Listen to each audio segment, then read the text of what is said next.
आज हम बात करेंगे टाइम मैनेजमेंट के बारे में। ये बहुत ही इम्पोर्टेंट टॉपिक है क्योंकि आजकल ये देखा जा रहा है कि बहुत सारी ऐसी समस्याएं हैं जिनको सुलझाने के लिए भी हमारे पास समय नहीं है और समस्याओं के कारण भी टाइम की शॉर्टेज है। तो ये बहुत ही इम्पोर्टेंट टॉपिक है। अगर हम इसको ध्यान से समझेंगे और इस पर काम करेंगे तो हम अपने टाइम को बहुत अच्छे ढंग से मैनेज कर पाएंगे। सभी के पास 24 घंटे होते हैं। 1440 मिनट, अगर हम इसको मिनट में काउंट करें तो उसमें से 440 मिनट करीब हमारे सोने के हैं, रेस्ट और स्लीप के। और जो 1000 मिनट हैं, अगर हम उनको सही ढंग से मैनेज करेंगे तो हम बहुत सारी ऐसी समस्याओं को सुलझा पाएंगे जो हमारी लाइफ में टाइम की कमी की वजह से हो रही है। उसमें बहुत सारे इश्यूज हो सकते हैं, जैसे बच्चों के साथ हमारे रिलेशन खराब हो रहे हैं, क्योंकि जब हम बच्चों के साथ कम्युनिकेट करते हैं तो बहुत जल्दीबाजी में करते हैं, टाइम की शॉर्टेज होने की वजह से। और हमारी हेल्थ खराब हो रही है क्योंकि हम अपनी हेल्थ को पूरा समय नहीं दे रहे हैं। तो और भी ऐसे बहुत सारे लाइफ में इश्यूज हैं जिनका कारण होता है टाइम की शॉर्टेज। तो इसीलिए ये टॉपिक हमने सबसे पहले ये टॉपिक हमने इसीलिए चुना है कि सबसे पहले जरूरी है टाइम को मैनेज करना। बहुत सारे पेरेंट्स हमारे से भी चाहते हैं, काउंसलिंग चाहते हैं, बट उनका कहना होता है कि हमारे पास समय नहीं है। तो सबसे पहले हम समय को ही मैनेज करना सीखेंगे, तभी हम अपनी लाइफ को मैनेज कर पाएंगे। तो आज हमारा टॉपिक है टाइम मैनेजमेंट। किस तरह से हम टाइम मैनेज करें। तो इसमें कई चीजें आती हैं कि हमारा सबसे पहले हमारा टाइम वेस्ट होता कहाँ है। पहले हम इस चीज को समझेंगे और फिर हम ये समझेंगे कि कैसे हम उसको मैनेज करें, अपने टाइम को कैसे बढ़ाएं और वेस्ट होने से कैसे बचाएं बचाएं और कैसे हम अपने टाइम को बढ़ाएं। तो आज हम इसी टॉपिक पर पूरा डिस्कशन करने वाले हैं। सबसे पहले हमें ये चेक करना है अपने जो हमारे दिन भर के काम हैं, जो हमारी रेस्पॉन्सिबिलिटीज हैं, हम उसको कैसे चुने। मतलब अपनी जो प्राथमिकता है उसको कैसे तय करें। तो उसके लिए हमें 4 स्टेप करने होंगे, जो ब्रायन ट्रेसी अपनी बुक में लिखते हैं। हमें उसके लिए 4 स्टेप करने होंगे कि कौन से काम ऐसे हैं जो हमें बंद करने हैं। बहुत सारे काम ऐसे हैं जो अनवांटेड, जिनकी हमारी लाइफ में कुछ खास जरूरत नहीं है, लेकिन फिर भी हम उन कामों को करते रहते हैं। और उसके कारण क्या होता है, जो हमारे जरूरी काम है, जिनकी वजह से जिनसे हमारी प्रोग्रेस होने वाली है, वो काम हम छोड़ देते हैं। तो हमें क्या करना है, कुछ ऐसे कामों को लिस्ट बनानी है जिनको हमें बंद करना है। और कुछ काम हमें ऐसे करने हैं, नए ऐड करने हैं, जिस पर हमारी प्रोग्रेस डिपेंड है। उनकी भी हमें लिस्ट बनानी है, जो काम हमें बढ़ाने हैं। और कुछ काम हमें, थर्ड है हमारा, कुछ काम हमें अ, कम करने हैं। और फोर्थ है हमारा, कुछ काम हमें बढ़ाने हैं। तो हमारे 4 पॉइंट हो गए। कुछ काम हमें कम करने हैं, कुछ ज्यादा करने हैं, और कुछ काम हमें नए करने हैं, और कुछ पुराने हमें छोड़ने हैं। तो इस तरह से हमें अपने कामों की प्रायोरिटी को तय करना है कि कौन से काम हमारे लिए जरूरी हैं। तो जब हम इस तरह से करेंगे तो हम बहुत सारे अपने टाइम को वेस्ट होने से बचा पाएंगे और अपने जरूरी काम अपनी प्रोग्रेस में लगा पाएंगे। और एक बहुत बड़ा रीजन है हमारा जो टाइम वेस्ट होता है, उसका सबसे बड़ा कारण है कि हमारा एक टाइम टेबल ना होना। ये एक्चुअली एज ए पेरेंट भी हमारे लिए बहुत जरूरी है ये समझना, क्योंकि हमें कल को बच्चों को भी यही सिखाना है कि किस तरह वो अपना टाइम टेबल बनाए। टाइम टेबल हमारा जो ये 1000 मिनट है, उनका हमें 15-15 मिनट का या आधे आधे घंटे का, 30-30 मिनट का हमें टाइम टेबल बनाना है। किस समय हमें क्या काम करना है। तो क्या होता है एक्चुअली, जब हम बिना सोचे समझे, बिना प्लान किए काम करना शुरू कर देते हैं, तो बहुत सारे काम हमारे से छूट जाते हैं और हम कुछ कामों में लगातार लगे रहते हैं। लेकिन जब हमारा टाइम टेबल फिक्स होगा, कौन-सा काम हमें किस समय करना है, तो हमारा माइंड भी उसी के अकॉर्डिंग ही ऑर्गनाइज़ रहेगा। और यही हमें बच्चों को सिखाना है। और बच्चों को सिखाना क्या है, जब हम एक सिस्टमैटिक तरीके से अपना टाइम टेबल बनाकर काम करेंगे, तो बच्चे भी फिर वही हमें देखकर सीख जाएँगे। जैसे हम इस तरह से अपना टाइम टेबल बना सकते हैं, सुबह उठकर हमें 1 घंटा अपनी बॉडी को देना है, उसके लिए योगा मेडिटेशन जो भी हम कर सकते हैं, वो करें। और उसके बाद हमें भगवान के साथ पूजा-पाठ में कुछ समय लगाना है। फिर अपनी डाइट पर ध्यान देना है। फिर अपने जो ऑफ़िशियल वर्क है, वो करना है। तो इस तरह से जब हम टाइम टेबल को फ़िक्स कर लेते हैं, आधे-आधे घंटे का, तो हमारे बहुत सारे इम्पोर्टेंट काम भी हो जाते हैं और हमारे माइंड को भी सैटिस्फैक्शन मिलता है, क्योंकि जब हमारा काम बहुत सारे काम हमारे माइंड में चलते रहते हैं कि हमें करने हैं और हम नहीं कर पाते हैं, तो हमारा माइंड कहीं न कहीं स्ट्रेस में आ जाता है और फिर वो सब जो हमारा स्ट्रेस है, वो फिर हमारी फैमिली के मेंबर्स पर रिलीज़ होने लगता है। जैसे कि जब हमारे पास बहुत सारे काम हैं करने के लिए और हमने नहीं किए, तो स्ट्रेस होगा, फिर हम बच्चों पर गुस्सा निकालते हैं। तो वो कहीं न कहीं जो मिसमैनेजमेंट है हमारे माइंड का, हमारे टाइम का, उसका प्रभाव हमारी फैमिली पर कहीं न कहीं जाता ही है। तो इसके लिए हमें क्या करना है, ये हमें टाइम टेबल अपना तैयार करना है और ये बहुत ही बड़ा एक रीज़न है अ, अपनी प्रोग्रेस को बढ़ाने का। अगर हमारी प्रोग्रेस नहीं हो रही है, तो इसका मतलब कहीं न कहीं हमारा कोई भी टाइम टेबल, टाइम शेड्यूल नहीं है।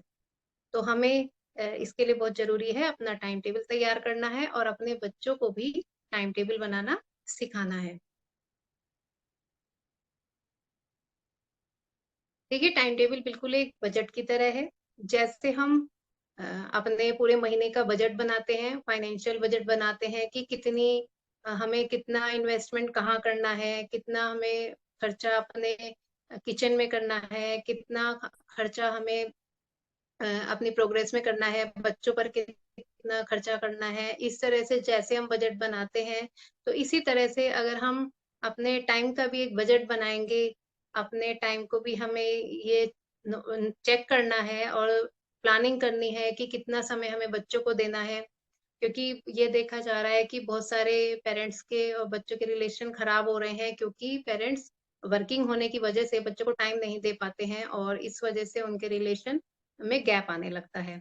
ये बहुत ही बड़ा एक मुद्दा है, रिलेशन ब्रेक होने की वजह से ही बच्चे फिर पेरेंट्स की बात नहीं सुनते हैं और इसका कारण कहीं न कहीं हम रूट में जाएँ तो टाइम मैनेजमेंट ही है। तो हमें जिस तरह हम मनी का बजट बनाते हैं, उसी तरह हमें पूरे महीने का नहीं तो कम से कम 24 घंटे का हमें टाइम बजट बनाना है।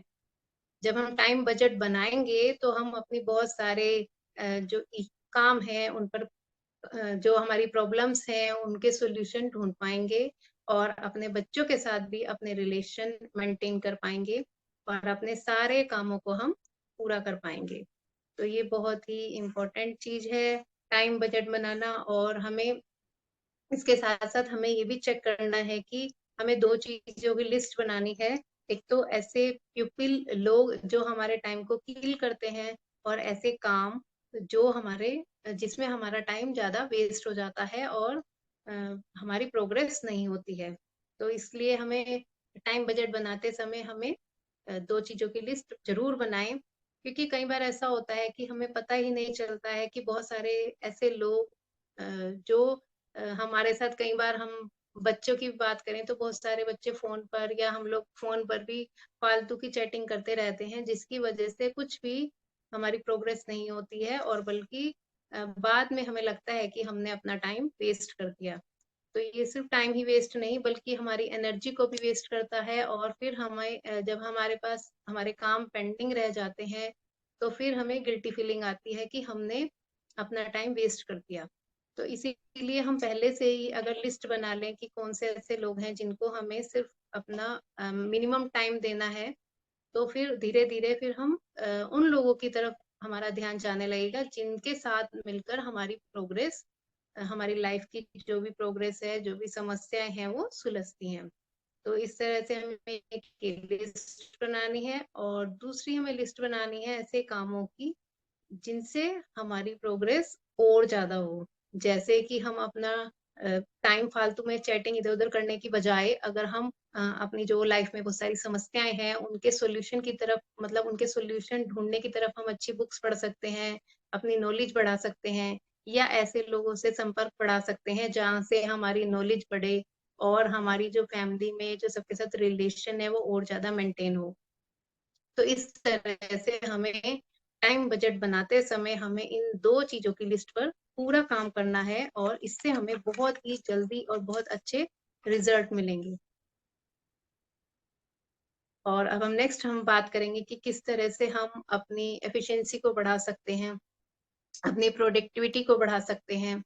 तो इसके लिए हमें क्या करना है, हमें अपनी एनर्जी सेव करने के बहुत सारे ऐसे टूल्स आते हैं जिनको हमें यूज करना है।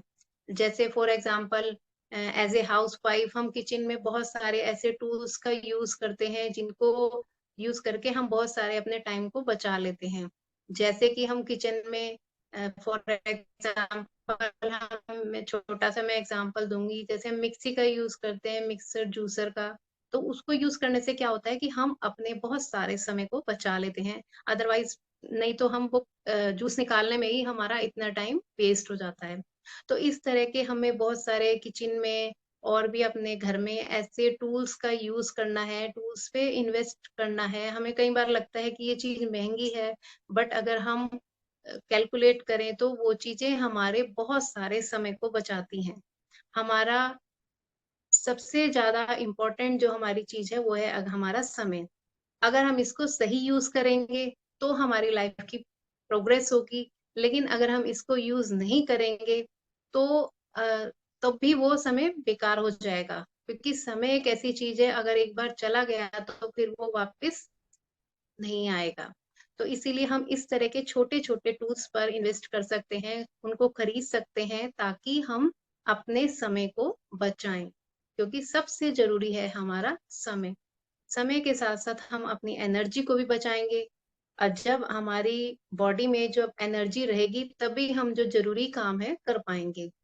अगर हम अपनी सारी एनर्जी घर के छोटे छोटे कामों में ही खत्म कर देंगे तो जो जरूरी काम है उस पर हम एनर्जी नहीं लगा पाएंगे।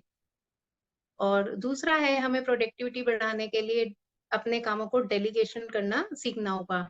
डेलीगेट करना, जैसे हम छोटे छोटे काम अपने बच्चों को डेलीगेट कर सकते हैं, उन्हें बता सकते हैं कि वो क्या क्या छोटे छोटे काम करके हमारी हेल्प कर सकते हैं। तो इससे क्या होगा, इससे दो फायदे होंगे। एक तो आपका टाइम बचेगा, आपकी एनर्जी सेव होगी, और उसके साथ साथ बच्चे का भी कॉन्फिडेंस बढ़ेगा, बच्चे का भी हर तरह का डेवलपमेंट होगा। तो इसलिए अपने छोटे छोटे कामों को डेलीगेट करना सीखिए। अभी बच्चों को देंगे तो और भी अपनी फैमिली में और भी जो मेंबर्स हैं, आप पहले से ही प्लान कर सकते हैं कौन सा काम कौन करेगा। तो उससे क्या होगा कि आपका टाइम भी बचेगा और सामने वाले का भी कॉन्फिडेंस लेवल बढ़ेगा। और डिसीजन पावर, प्रोडक्टिविटी बढ़ाने के लिए बहुत जरूरी है कि हमें डिसीजन पावर दूसरों को भी देनी है। कि जैसे हम बच्चों को कह सकते हैं कि कौन से डिसीजन वो खुद लें। कई बार क्या होता है कि बहुत सारे पेरेंट्स बच्चों के सारे डिसीजन खुद लेते हैं, तो इससे बच्चे के अंदर कॉन्फिडेंस की कमी रह जाती है और हमारा भी टाइम और माइंड अंगेज हो जाता है। तो छोटे छोटे डिसीजन बच्चों को खुद लेने दें, उससे उनका कॉन्फिडेंस भी बढ़ेगा और हमारा टाइम, टाइम ही नहीं एनर्जी भी, क्योंकि हम जब भी कोई भी डिसीजन लेंगे तो उसके लिए हमें थिंकिंग करनी पड़ती है, और जब हम थिंकिंग करते हैं तो हमारा बहुत सारी एनर्जी और टाइम उसमें लगता है। तो इसलिए बच्चों को छोटे छोटे डिसीजन खुद लेने दीजिए, इससे उनका कॉन्फिडेंस बढ़ेगा। तो इस तरह से हम इन स्टेप्स को लेकर हम अपनी प्रोडक्टिविटी को बढ़ा सकते हैं। तो अभी हमने बात की कि किस तरह टूल्स का हम यूज करके अपनी एनर्जी को बढ़ा सकते हैं। बहुत सारे ऐसे टूल्स हैं, और भी घर में भी और जैसे बच्चों की स्टडी से रिलेटेड भी बहुत सारे ऐसे आप टूल्स खरीदिए और इस तरह से फिर हम अपने टाइम को, अपनी एनर्जी को बचा सकते हैं। तो ये बहुत ही इम्पोर्टेंट चीज है कि किस तरह हम अपने टाइम को मैनेज करें। टाइम को मैनेज करने के बाद ही हम अपने जो इम्पोर्टेंट काम है उनको कर सकते हैं।